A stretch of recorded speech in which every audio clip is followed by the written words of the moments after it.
So earlier this year, around June, I released a little game called Rollerball, and it's been around about 4 months since its release, and we are going to look back on the game and what I think about it now, and of course we're gonna see how well it did on Steam.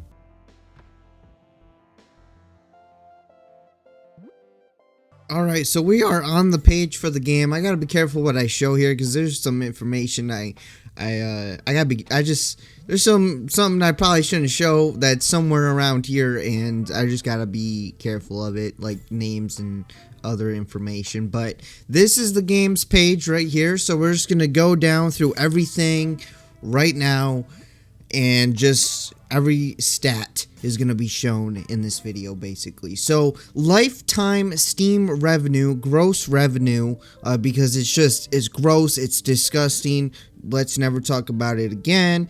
Gross revenue means absolutely nothing pretty much, because most of it doesn't account for refunds, chargebacks, anything, taxes, anything like that. So or just, to me it means nothing because it's not the real revenue that you're making. But then we got lifetime Steam revenue, net revenue, which is $42, and that is gross revenue. It doesn't show any of the chargebacks, returns. It doesn't show none of that stuff. At least that's what I'm getting from what I've read from it. So it doesn't show any of that stuff. So right now I've made $42 from the game, which really doesn't mean anything because I spent $100 to put the game on Steam, and I can't even get the $42 until the $42 becomes at least $100, because you can't take any money out unless it's a minimum of $100. So it's gonna probably sit in there for a while. Now lifetime Steam units is 97. So 97 Steam units have been, hold on, something's not adding up right now. Lifetime Steam units is 97, lifetime retail units is 20, lifetime total units 117. Alright, I guess that would make sense then. So I gave out basically 20 keys for free to people, friends, random people, curators.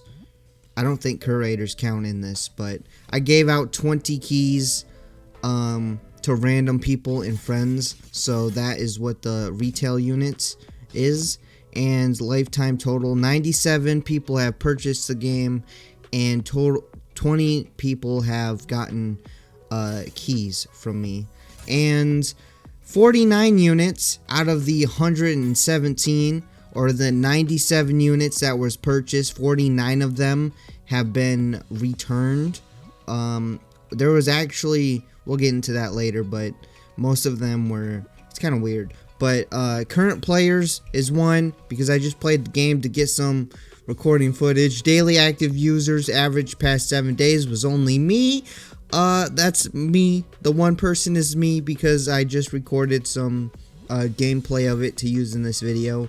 Lifetime unique users, a total of 42 people have, when they've gotten the game, a total of 42 people have played the game.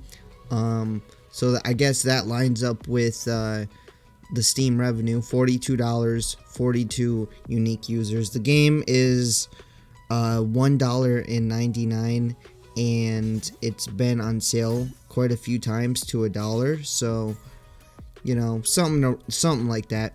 Average time played 28 minutes, which I think is pretty good. And I just played through the game again, and it'll take you about 30 minutes to complete absolutely everything. 30 minutes to 45 minutes, depending how many times you either get stuck in a level or you just like die in the game. But around 30 minutes to 45 minutes to complete every single possible thing in the game, and just beat all the levels, find all the bonuses and stuff like that. There's a total of 102 people who have wishlisted the game right now who have it wishlisted, which is pretty good. It keeps getting higher each day, but yeah, that's pretty good in my opinion, at least for right now. I mean, I didn't really market this game, to be honest. I mean, I just posted some videos on my YouTube channel, which isn't really marketing the game, so I would say this is pretty good for not really marketing the game at all whatsoever.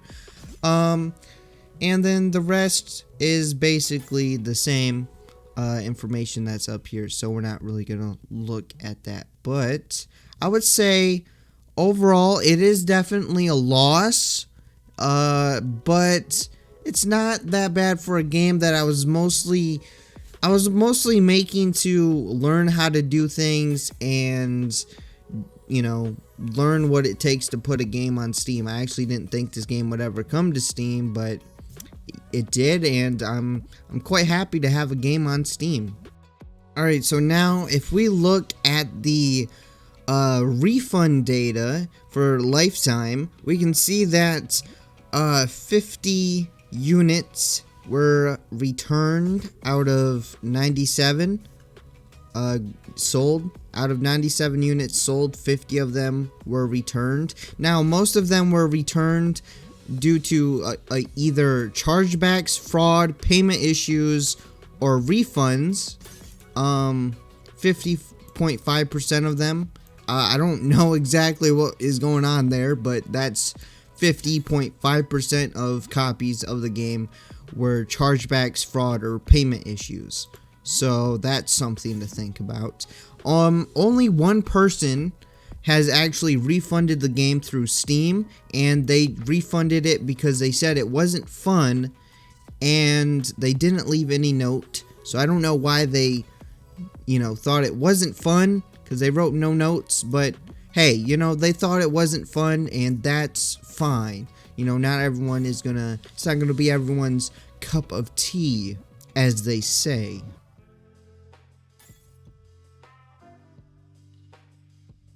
Alright, so let's talk about the game a little bit. One, was it a success or was it a failure? Now, looking at the game, you might automatically think, well, that game was kind of a failure because, well, it didn't make you any money, and you kind of lost money making the game. You lost like $58. I lost around $58 making this game, but I don't actually consider this game to be a failure. Yes, it was kind of a failure to even make my money back on the game, but I consider this game a success because it helped me learn not only how to make a 3D platforming game, and how to make random generated levels and just the things I did in the game, how to learn how to do that stuff, but also what you have to do to put a game on Steam, all the different icons, the descriptions, the writing, and making the Steam page try to look nice, and also trying to incorporate Steam achievements and other Steam things into the game. And also, the biggest thing I learned about this game is that sometimes I'm kind of stupid, and I never made a backup save for this game, so when this game got corrupted, when the project got corrupted, I had no backup. So I completely lost the entire project, and the only remaining part of this game exists now on Steam. So I'm actually glad that it's on Steam, because it'll forever be there now, and it will, you know, forever be there to play. And I'm kind of mad at myself that I never made a backup. And I had ideas and some feedback that people gave me that I wanted to add on to the game and improve the game, like adding a time mode for the levels so you can really count your speed runs through the levels and stuff like that. But unfortunately, the project got corrupted and I never made a backup, and I will always make, or at least I'll try to always make a backup now, because I don't want to ever lose a game project like that ever again. There's also some bugs and glitches, like they're not game-breaking bugs and glitches, but there are some bugs and glitches in the game, and I was planning on fixing those, but, well, we all know what happened now. And yeah, also the game, I like what look I went for this game. Like, yes, it's simple and it's basic. It's just like simple polygons and shapes and colors, but I really like the simple style of this game and the colors of this game. Something about playing this game, seeing the color scheme and listening to the music, it's just so relaxing and calming, while the game itself is a little bit punishing towards the end levels, the later levels. When I first started making the game, I was actually making a test level to test destruction. I wanted to make just something that you could just smash into, like you were a ball and you just rolled and just smashed into things, and then you were just smashing a bunch of things. And that's kind of where the game first started. It was just one level and I was just making destructible walls and just everything was breaking, and that was really gonna be it. It was just gonna be like a little destruction test, and that's all the game was gonna be. But then I decided to make it a full game, and my inspirations for the game were Super Monkey Ball. I remember playing that a long time ago, and then more recently Ball Race from Tower Unite. That was also an inspiration, and I took those two and I tried to mash them together to make my game, and this is what I ended up with. Anyways, that's pretty much gonna be it for this video. It's just a look back on how well my game did and what my game was, and some bad things about it, some good things about it, and where the game is now. If you want to check out the game, link will be in the description, and you can always search Rollerball on Steam. It is only on Steam. It can also be played on the Steam Deck. So yeah, leave a comment below, tell me what you guys think about Rollerball and this video, and if you haven't already, hit that subscribe button because you want to be subscribed, and I'll see you guys next time.